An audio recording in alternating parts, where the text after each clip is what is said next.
A narcissist is extremely curious about everything you do and everyone you meet. They can't stand not knowing something about you and insist on being informed about every detail. It seems odd, because why would anyone need to know everything about you? They want to know exactly where you go, who you see, and even the topics of your small talk. They also want to know every book you read, the music you listen to, your likes and dislikes. It feels unnatural and suffocating, but you might brush it off, thinking they are just trying to be a caring friend. If you don't want to share something, a narcissist might act hurt or aggressive, either openly or in very subtle ways. They will involve others to pressure you into sharing more. For instance, they might complain that you are too secretive or that you react aggressively when asked questions. They might snoop through your belongings or get others to spy on you, claiming it's out of worry or concern.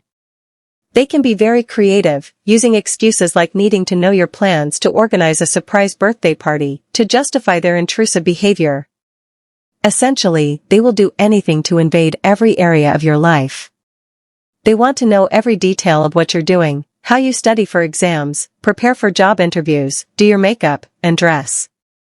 You often catch them observing and analyzing you, asking numerous questions, almost like an interrogation.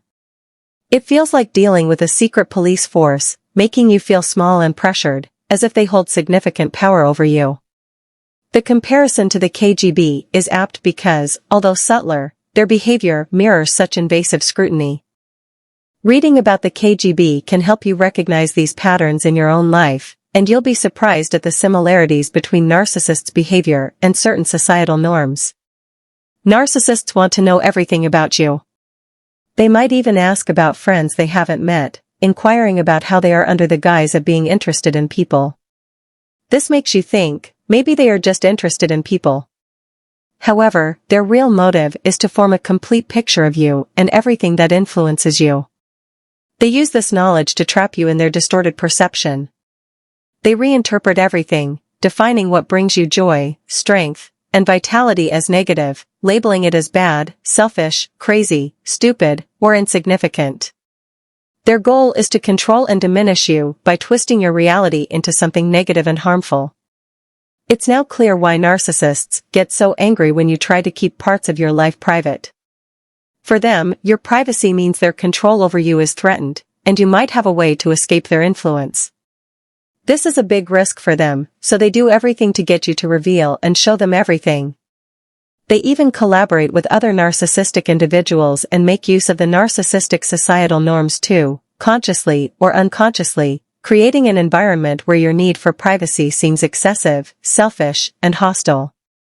This pressure forces you to share more and let them invade every aspect of your life. They often talk a lot about themselves, making you think they are just open and that you are the weird one for being reserved. You might feel old-fashioned, too restrained, or suppressed. But what they share doesn't matter much, because they know you won't trap them with it. They often lie, and you can't challenge them. If you try, they accuse you of being intrusive and crazy, and they seem right because they've crafted such a bizarre reality. This manipulation is always an exchange for them. They trade everything with you, locking you in their twisted reality while locking you out of your healthy, safe one. You end up feeling stunned and overwhelmed by the toxic emotions they've instilled in you. Now, they have proved to label you as the narcissist, the psycho, or the crazy person. They've taken your reality and given you theirs. At some point, it feels like the narcissist is inside your head. You're afraid to think anything bad about them or anything they might disapprove of. Because they've studied and observed you so closely, they know you so well that it feels like they can read your thoughts through your facial expressions and body language. They'll let you know they can sense your thoughts, which scares you even more. It feels like you've entered a surreal reality that they control, and everything about you is completely transparent to them.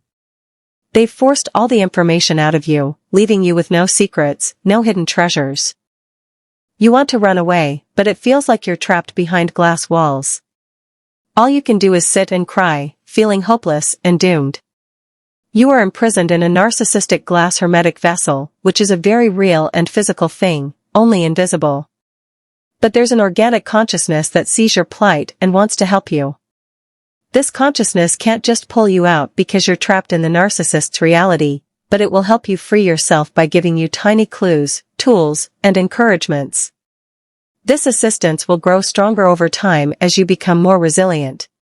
Let's call this organic consciousness O consciousness, and the narcissistic consciousness P consciousness, for predatory and parasitic. O consciousness will guide you, helping you regain your strength and freedom from the grasp of P consciousness. This process is long but guides you into a life and reality that are organically yours, free from the dreams and desires planted by all forms of P consciousness. Dreams and desires from P consciousness often leave you feeling empty and betrayed when you achieve them, providing no real satisfaction. In contrast, dreams from O consciousness naturally and beautifully enrich your life, bringing peace and a sense of being cared for by the universe.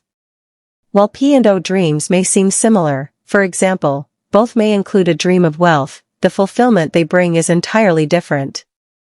Achieving a P dream feels hollow and unsatisfying, whereas achieving an O dream brings genuine fulfillment and satisfaction. The world as we know it, the so-called normal world, is completely under the reign of P consciousness and its structures. Deep narcissistic abuse triggers a profound awakening, revealing that the world of norms is not just filled with narcissists, but is inherently narcissistic itself. This abuse leads to an awakening, and healing from it involves being guided out of this artificial, predatory, and parasitic world into an organic, wholesome one. This process is a homecoming. You don't return to who you were before the abuse, instead, you reconnect with your true, organic, wholesome self and enter an organic, wholesome reality.